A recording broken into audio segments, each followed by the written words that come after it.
읽어주는 교과 다섯째 날 1월 5일 목요일. 하늘에 쌓아둔 보물. 너희를 위하여 보물을 땅에 쌓아두지 말라. 거기는 좀과 동록이 해하며 도둑이 구멍을 뚫고 도둑질하느니라. 오직 너희를 위하여 보물을 하늘에 쌓아두라.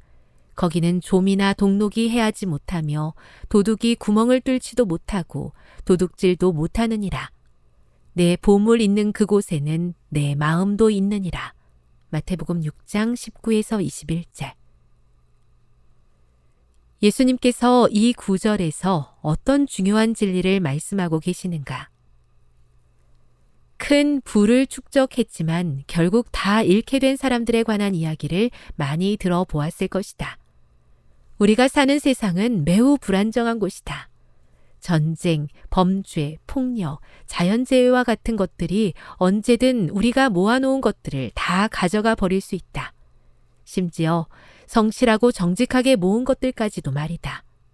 또한 죽음을 마주하게 되면 우리가 소중하게 여겼던 모든 것들이 쓸모없는 것이 되어버린다. 성경은 부자가 되거나 부를 축적하는 것을 잘못된 것이라고 이야기하지 않는다.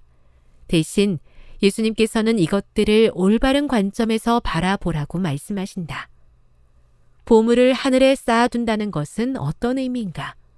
그것은 우리의 삶에서 돈을 최우선순위에 두고 가장 중요하게 여기는 대신 하나님과 그분의 일을 최우선순위로 두라는 뜻이다. 우리가 가진 것들을 하나님의 일을 위해, 그분의 나라의 확장을 위해, 또 다른 사람을 위해 일하고 그들에게 축복이 되는 일을 위해 사용하는 것을 뜻한다.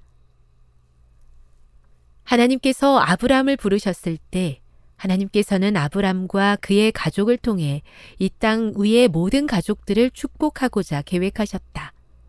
하나님께서는 하나님의 벗이라고 불렸던 아브람에게 말씀하셨다.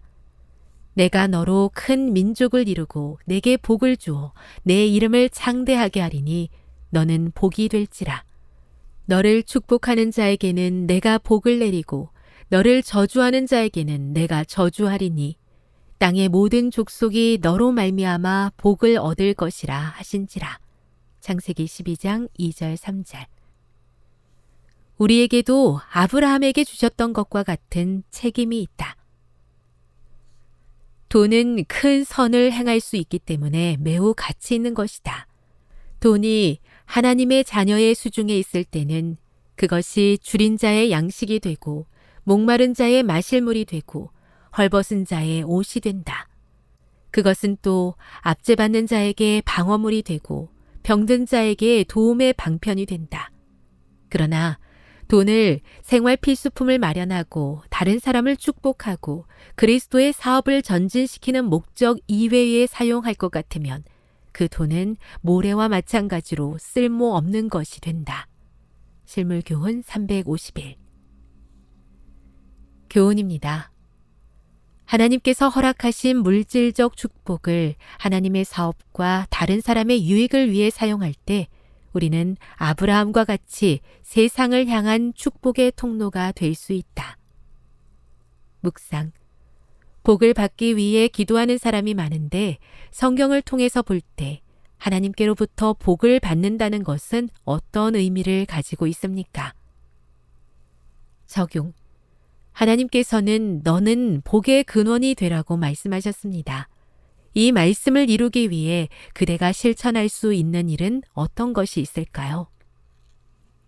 영감의 교훈입니다. 하늘의 보물을 쌓는 안전한 투자.